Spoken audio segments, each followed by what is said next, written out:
दोस्तों, आज की कहानी है प्यार में धोखा खाने के बाद खुली इकलौती बेटी की आंखें। कहानी पसंद आए तो वीडियो को लाइक और सब्सक्राइब जरूर कीजिएगा। सौरभ, ऐसे कब तक चलेगा? तुम्हारा क्या मतलब है माधवी? मेरा मतलब यह है कि सौरभ, माधवी ने एक पल रुक कर कहा, अब हम ऐसे कब तक छिप छिप कर मिला करेंगे जब तक तुम्हारा और मेरा सच्चा प्यार है। समझाते हुए सौरभ बोला, फिर तुम क्यों घबराती हो? मैं घबराती तो नहीं हूँ सौरभ, मगर इतना कहती हूँ कि अब हमें शादी कर लेनी चाहिए। माधवी ने जब यह प्रस्ताव रखा तब सौरभ सोचने पर मजबूर हो गया। हाँ, सौरभ ने माधवी से प्यार किया है, शादी भी करना चाहता है, मगर इसके लिए उसने अपना मन अभी तक नहीं बनाया है। उसके इरादे कुछ और ही हैं जो वह माधवी को बताना नहीं चाहता है। उसने माधवी को अपने प्रेम जाल में पूरी तरह से फांस लिया है। अब मौके का इंतजार कर रहा है। उसे चुप देखकर माधवी फिर बोली, क्या सोच रहे हो सौरभ? सोच रहा हूँ कि हमें अब शादी कर लेनी चाहिए। बताओ कब करें शादी? तुम तो जानती हो माधवी, मेरे माँ बाप बचपन में ही गुजर गए थे। अंकल ने मुझे पाला पोसा और पढ़ाया, इसलिए वे जैसे ही अपनी सहमत देंगे हम शादी कर लेंगे। मगर डैडी मेरी शादी के लिए जल्दी कर रहे हैं। समझाते हुए माधवी बोली, मैं टालती जा रही हूँ। आखिर कब तक टालूंगी? बस माधवी, अंकल हाँ कर दे तो हम फौरन शादी कर लेंगे। पता नहीं तुम्हारे अंकल न जाने कब हाँ करेंगे। जब हमने इतने दिन निकाल दिए, थोड़े दिन और निकाल लो।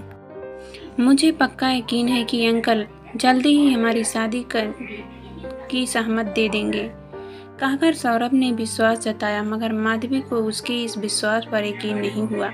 यह विश्वास तो सौरभ उसे पिछले 6-7 महीनों से दे रहा है, मगर हर बार ढाक के 3-5 साबित होते हैं। आखिर लड़की होने के नाते वह कब तक सब्र रखे? माधवी जरा नाराजगी से बोली, हाँ नहीं सौरभ, तुमने मुझसे प्यार किया है और मैं प्यार में धोखा नहीं खाना चाहती हूँ।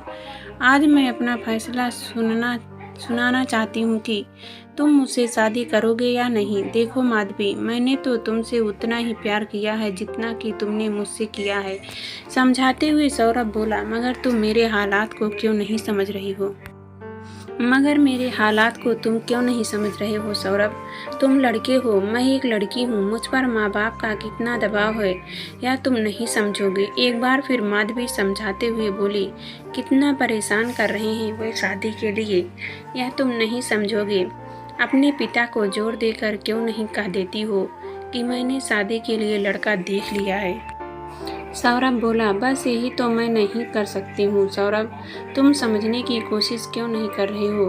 और तुम मेरे हालात को समझने की कोशिश क्यों नहीं कर रही हो? सौरभ जरा नाराजगी से बोला। माधवी ने भी उसी नाराजगी में जवाब दिया, ठीक है, तुम लड़के होकर डरपोक कर रहते हो तो मैं तो लड़की हूँ, फिर भी मैं तुम्हारे फैसले का इंतजार करूँगी। कहकर माधवी चली गई। सौरभ भी उसे जाते हुए देखता रहा। दोनों का प्यार कब परवान चढ़ा यह उनको अच्छी तरह पता है। वैसे सौरभ एक बिगड़ा हुआ नौजवान था, जबकि माधवी गरीब परिवार की लड़की। वह अपने माता पिता की इकलौती बेटी थी। उससे 2 छोटे भाई जरूर थे। माधवी अब जवानी की दहलीज पर कदम रख चुकी थी। जब लड़की जवान हो जाती है तब हर माता पिता के लिए चिंता की बात हो जाती है। माधवी के लिए लड़के की तलाश जारी थी। कुछ लड़के मिले, मगर वे दहेज के लालची मिले। माधवी के पिता रघुनाथ इतना ज़्यादा दहेज नहीं दे सकते थे। वे चाहते थे कि माधवी का साधारण घर में ब्याह कर दे, जहां वह सुख से रह सके, मगर ऐसा लड़का उन्हें कई सालों तक नहीं मिला।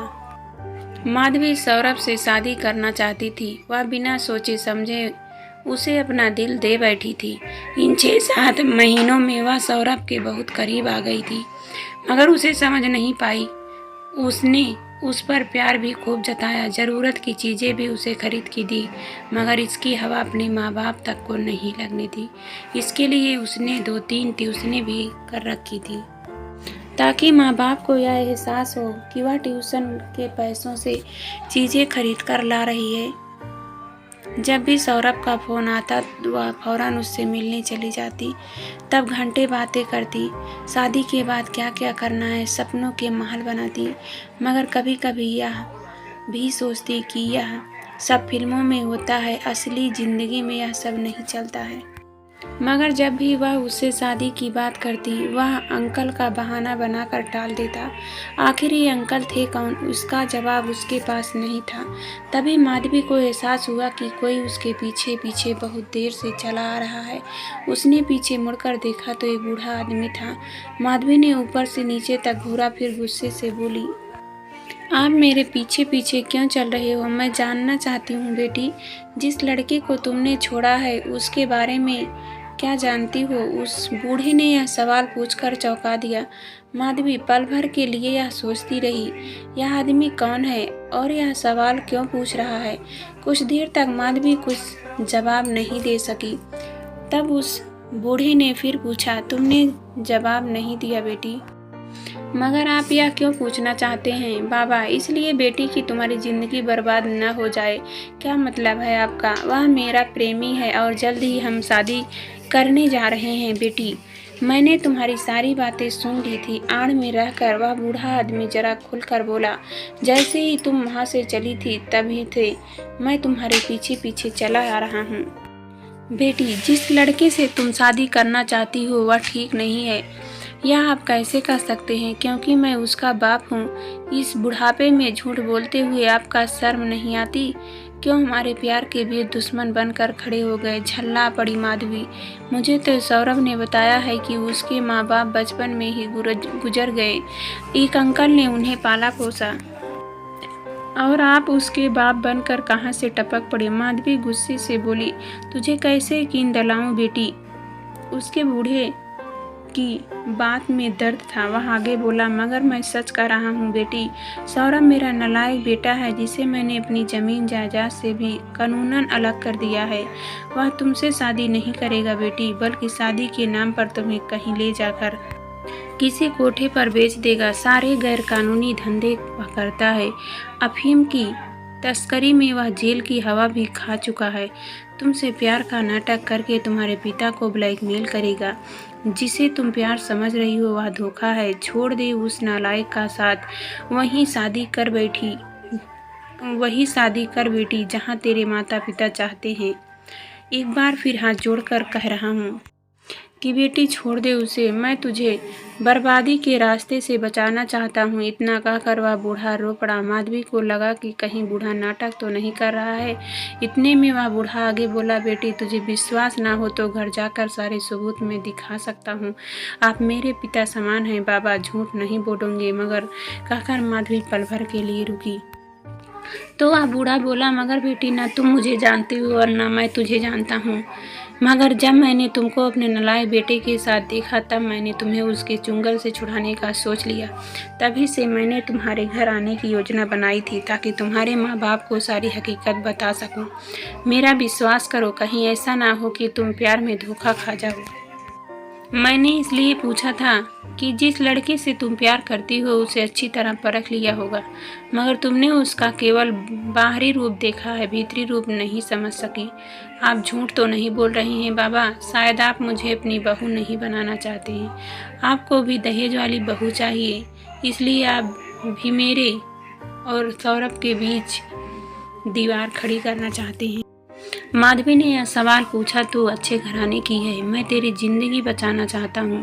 मेरी बात पर यकीन कर बेटी। जिसके प्यार के जाल में तू उलझी हुई है वह शिकारी एक दिन तुझे बेच देगा। बाबा ने माधवी को बड़ी दुविधा में डाल दिया था। वे उसे सौरभ के अंधे प्रेम जाल से क्यों निकालना चाहते हैं? वह किसी अनजान आदमी की बातों को क्यों मान ले? उसे चुप देखकर बाबा फिर बोले, क्या सोच रही हो बेटी? मैं आप पर कैसे यकीन कर लूं कि आप सच कह रहे हैं? यहाँ आपका नाटक भी तो हो सकता है। एक बार माधवी फिर बोली, मैं सौरभ का दिल नहीं तोड़ सकती हूँ, इसलिए अगर आप मेरे पीछे आएंगे तो मैं पुलिस में शिकायत कर दूंगी। इतना कहकर बुरा सा मुंह बनाकर माधवी चली गई। बूढ़ा चुपचाप वहीं खड़ा रह गया। कुछ दिनों बाद सौरभ ने माधवी को ऐसी जगह बुलाया जहाँ से वे भागकर किसी मंदिर में शादी करेंगे। वहाँ भी अपनी तैयारी से तय जगह पर पहुँच गई। वहाँ सौरभ किसी दूसरे लड़के के साथ बात करता हुआ दिखाई दे रहा था।